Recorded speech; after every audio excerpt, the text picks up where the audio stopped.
Voilà, chers frères et sœurs, c'est avec plaisir que je puis vous apporter les salutations aujourd'hui.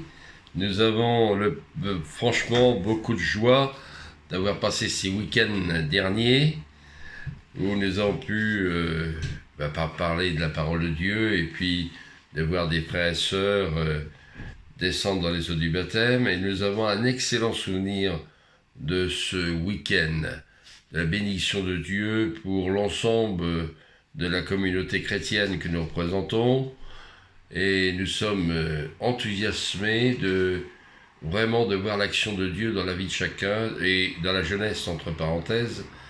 Cette jeunesse que nous côtoyons tous les jours et que moi-même j'ai pu voir à travers ces 2 derniers jours dans les grandes villes comme la ville du Mans, etc., Paris, où on voit beaucoup de jeunesse qui sont un petit peu dépourvues de bon sens, parce que le monde a tendance à les influencer dans peut-être la méchanceté et puis aussi l'agressivité. Actuellement, vu les problèmes que le monde, la société française rencontre avec le Covid, les difficultés où on est obligé d'avoir continuellement le masque qui n'est pas un plaisir et une facilité dans la vie. Donc nous constatons que en réalité, tout le monde est un petit peu esclave, le monde est esclave, et nous-mêmes qui sommes chrétiens, qui sommes enfants de Dieu, et qui normalement, nous devons refléter la joie, la paix, la bonne humeur, l'espérance, transmettre autour de nous autre chose qui soit agréable, solide, et qui nous permette de vivre d'une manière différente. Voilà, ce que nous devons remarquer, c'est qu'en réalité, nous ne sommes pas non plus des gens exceptionnels. Nous avons des faiblesses, bien sûr. Nous sommes des hommes et des femmes qui sont liés à beaucoup, qui sont obligés de vivre dans une société compliquée. Une société qui nous complique la vie tous les jours. Beaucoup de problèmes personnels à régler. Donc, eh bien, ce matin, à travers cette rencontre et cette conversation chrétienne, aussi dans un moment de prière, dans un moment de relation avec Dieu, puisque nous sommes, à travers la prière, c'est le moyen le plus merveilleux de pouvoir entretenir cette joie et cette paix. Et je voudrais vous inviter justement à rentrer dans un moment de prière pour remercier le Seigneur de ce qu'il nous donne la vie ce matin, de ce qu'il nous accorde la possibilité de respirer, de transmettre quelque chose. Seigneur, nous te bénissons et nous te remercions de ce moment de prière, ce moment de communion fraternelle, ce moment de relation avec toi, Seigneur, parce que nous ressentons l'action de ton esprit puissant et merveilleux dans nos vies, dans nos cœurs. La joie que tu nous transmets, Seigneur, celle que nous avons la possibilité, en accédant au trône de gloire, à travers cette prière, à travers ce moment d'adoration, ce moment de communion, ce moment de relation personnelle avec toi, Seigneur. C'est la meilleure façon de pouvoir vivre normalement sur cette terre, de pouvoir transmettre de la joie, de l'espérance. Gloire te soit rendue pour toutes choses. Merci Seigneur. Amen. Voyez-vous, le passage que je voulais vous intéresser ce matin, c'était au premier épître de Jean, chapitre 1er, et nous pourrons nous intéresser à partir du verset 5, marcher en pleine lumière. Voilà, marcher en pleine lumière. Et vous allez me dire, ce matin, c'est peut-être un peu compliqué, marcher dans la pleine lumière à l'extérieur, parce que le soleil n'est pas là aujourd'hui. Aujourd'hui, nous avons plutôt un temps, vraiment le temps de l'automne, qui est un peu maussade, un peu humide, un peu grimaçant, mais nous n'allons pas nous laisser altérer par justement ce temps extérieur qui n'est pas forcément le temps que l'on souhaiterait avoir, parce qu'on aime mieux avoir le soleil resplendissant, la lumière est transmise par le soleil, et le soleil nous donne beaucoup de joie, beaucoup de décontraction. Nous avons un tempérament, nous les hommes et les femmes, généralement on préfère voir le soleil parce que le soleil nous permet de nous de vivre plus à l'aise au niveau des vêtements, déjà plus libre, hein. On peut s'exposer un petit peu au soleil, profiter des rayons. On dit aussi que le soleil fixe le calcium, donc nous qui sommes déjà assez âgés, nous avons besoin d'avoir, n'est-ce pas, cet élan, d'avoir du calcium, parce que c'est notre vigueur, c'est notre vigueur. Et la vigueur spirituelle, c'est la relation avec le Dieu. C'est le moment de prier. Souvent, je l'ai dit, quand je parle avec des gens de l'extérieur, je leur dis, écoutez, moi je suis en communion avec le Seigneur à travers la prière. Je lui parle et il me répond. Voyez-vous? Et ce matin, le message que nous pourrions, ce soir, comme vous voulez, ce matin ou ce soir, à n'importe quelle heure de la journée, à n'importe quel moment, nous pouvons avoir ce moment d'exaltation et de joie à travers la prière, de rencontrer le Seigneur simplement. Et ce message de 1 Jean au verset 5 qui nous est dit, le message que nous avons nous entendu de lui et que nous vous annonçons, c'est que Dieu est la lumière. Il n'y a en lui de ténèbres. Si nous disons que nous sommes en communion avec lui et que nous marchions dans les ténèbres, nous mentons et nous ne faisons pas la vérité. Ou nous ne disons pas la vérité. Mais si nous marchons dans la lumière, comme lui-même est dans la lumière, parce que lui-même c'est la lumière, il est dans la lumière et nous marchons avec lui, donc nous sommes dans la lumière, nous sommes en communion les uns avec les autres. Et le sang de Jésus, son Fils, nous purifie de tout péché. Si nous disons que nous n'avons pas de péché, nous nous égarons nous-mêmes et la vérité n'est pas en nous. Nous reconnaissons en effet ce matin, Seigneur, que tel que nous sommes encore des pécheurs. Nous sommes ici sur cette terre avec beaucoup d'impossibilités, avec beaucoup de manquements. Ça, c'est la reconnaissance que nous avons dans nos vies. C'est pouvoir confesser ce matin, de dire, Seigneur, accepte-nous tels que nous sommes.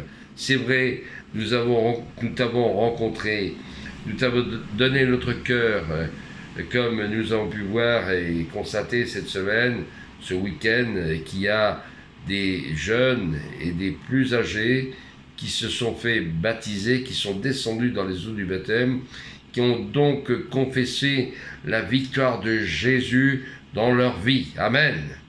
Si nous, le verset 9 nous dit, si nous reconnaissons que nos péchés, il est juste et digne de confiance et nous pardonnera tous nos péchés et nous purifiera de toutes nos injustices.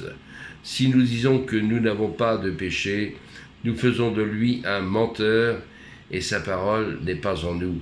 Mes enfants, je vous écris cela pour que vous ne péchiez pas. Voilà le conseil, n'est-ce pas, dans l'épître de Jean qui nous dit « je vous écris pour que vous ne péchiez pas ». N'est-ce pas? C'est un conseil, c'est en même temps un ordre. Mais si quelqu'un vient à pécher, nous avons un défenseur auprès du Père, Jésus-Christ. Il est juste, il est lui-même l'expiation de tous nos péchés. Non pas seulement pour les nôtres, mais aussi pour ceux du monde entier, pour ceux à qui nous apportons la parole, puisque nous sommes des témoins et nous sommes là pour inciter le monde à s'abandonner entre les mains du Seigneur, de croire dans sa présence, de l'accepter dans leur cœur, de le reconnaître comme étant leur sauveur personnel, comme il a pu nous rencontrer, comme il a pu nous accepter comme nous étions, avec nos impossibilités, nos imperfections. Il veut que nous soyons ses enfants, dignes de lui, c'est-à-dire que son esprit habite en nous, n'est-ce pas? Il nous est dit que le Saint-Esprit nous accompagne jour après jour, et tel que nous pouvons être, à partir du moment où nous le reconnaissons, nous le demandons, nous le réclamons dans nos moments de prière et d'adoration, à ce moment-là, cette rencontre personnelle entre nous et l'Éternel, le Dieu Tout-Puissant, et il nous donne cette action du Saint-Esprit. Il dit, vous n'êtes pas seul, vous n'êtes jamais tout seul, parce que je vous accompagne, le Saint-Esprit est avec vous, le Père, le Fils et le Saint-Esprit. Donc, nous n'avons pas à nous inquiéter du lendemain, même dans ces moments difficiles, dans ces moments compliqués. Eh bien, nous pouvons lui faire confiance et nous savons que à chaque instant, de chaque moment, il est là pour véritablement nous enrichir, il est là pour nous accompagner, il est là pour nous aider dans nos difficultés personnelles, dans nos difficultés en général de nos vies, et pouvoir nous donner la possibilité d'aller plus loin, de rester fidèles à sa parole, nous aider dans nos familles, avec nos amis, là où nous sommes, que nous puissions être des témoins, parce que souvent, je l'ai entendu dire, des frères et sœurs dire « Ah, j'ai pas tellement la facilité de pouvoir témoigner, j'ai pas tellement la facilité d'apporter des bonnes paroles de réconfort, d'encouragement. » Eh bien, moi, je vous dis ce matin, le Seigneur est avec vous. Et vous avez aussi l'accompagnement de l'action du Saint-Esprit. De vous-même, vous ne pouvez pas le faire. Il est vrai que si vous abandonnez à vos propres forces, vous ne pouvez pas le faire. Mais si vous avez cette certitude d'être accompagné, d'être rempli, et si vous ressentez véritablement l'action de Dieu, l'action du Saint-Esprit dans vos vies, eh bien là, vous n'avez aucune inquiétude à avoir. Vous n'avez aucune inquiétude qui vienne enlever cette lumière, cette joie, cette paix. Hein. Vous marchez en pleine lumière. Ça, c'est l'assurance. C'est le message que je veux vous laisser ce matin ou cette soirée, dans ces jours à venir. C'est que chaque jour, vous marchez dans le plan de Dieu, dans le plan de Jésus. Vous marchez dans sa lumière.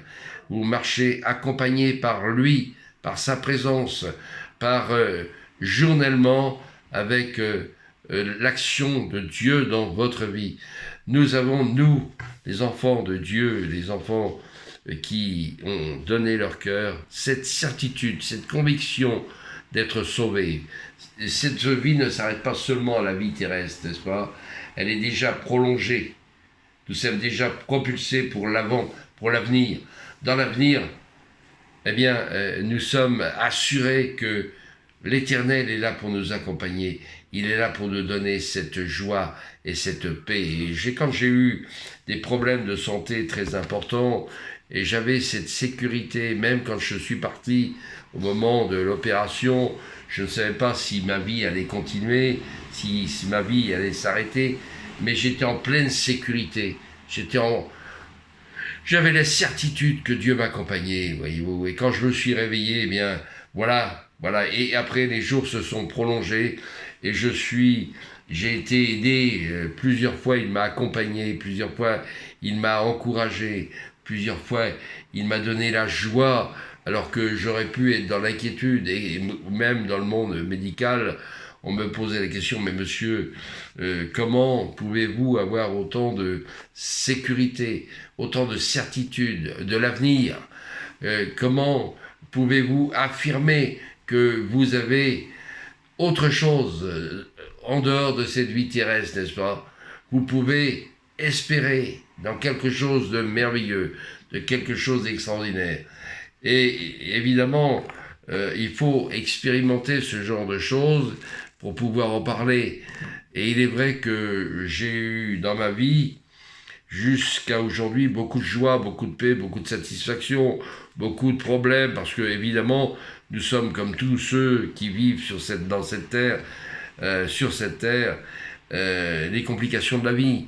Nous avons forcément des difficultés, mais combien nous avons la satisfaction de pouvoir dire merci Seigneur, tu m'as aidé, tu m'as ouvert la porte, tu m'as permis de marcher, tu m'as permis d'avancer, tu m'as permis de me réjouir avec mes amis, de me réjouir avec mes frères, mes sœurs, de pouvoir confesser ta victoire dans ma vie.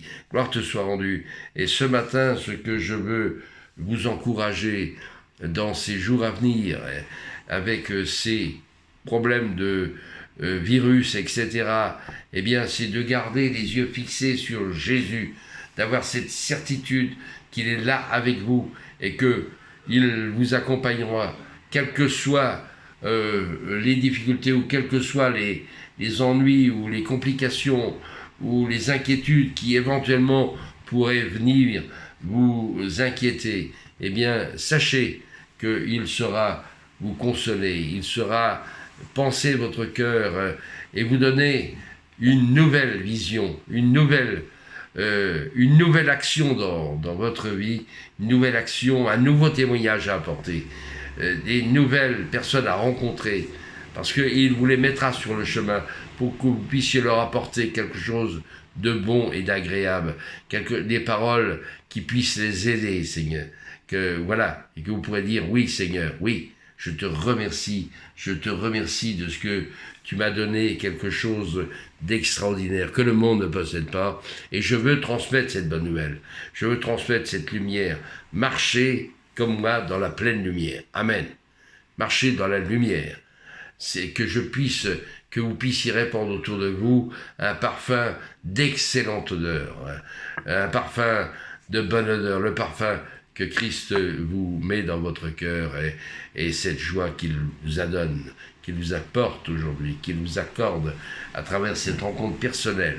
Merci Seigneur. Ce matin, nous voulons te remercier pour ces moments particuliers que nous passons ensemble, ces moments de communion fraternelle, ces moments de relation personnelle avec toi, Seigneur, que nous partageons, Seigneur, au niveau de la communauté, au niveau de nos amis, de nos personnes, de ces personnes que nous rencontrons, que nous voulons, Seigneur, encourager et donner, Seigneur, le moyen de s'exprimer, de te parler, de communier avec toi, Seigneur, de te rencontrer, d'avoir cette action du Saint-Esprit, de l'action de l'Esprit dans leur vie, qu'ils disent véritablement, je ne sais pas ce qui s'est passé, mais il s'est passé quelque chose qui m'a été transmis et que je reçois. Et je crois que ce Dieu, l'Éternel, le Tout-Puissant, Jésus lui-même, qui me transmet cette joie et cette paix. Gloire soit rendue au Seigneur. Merci Seigneur pour ce moment particulier, ce moment que tu nous as donné de vivre ensemble. Amen. Amen. Que Dieu vous bénisse. Amen.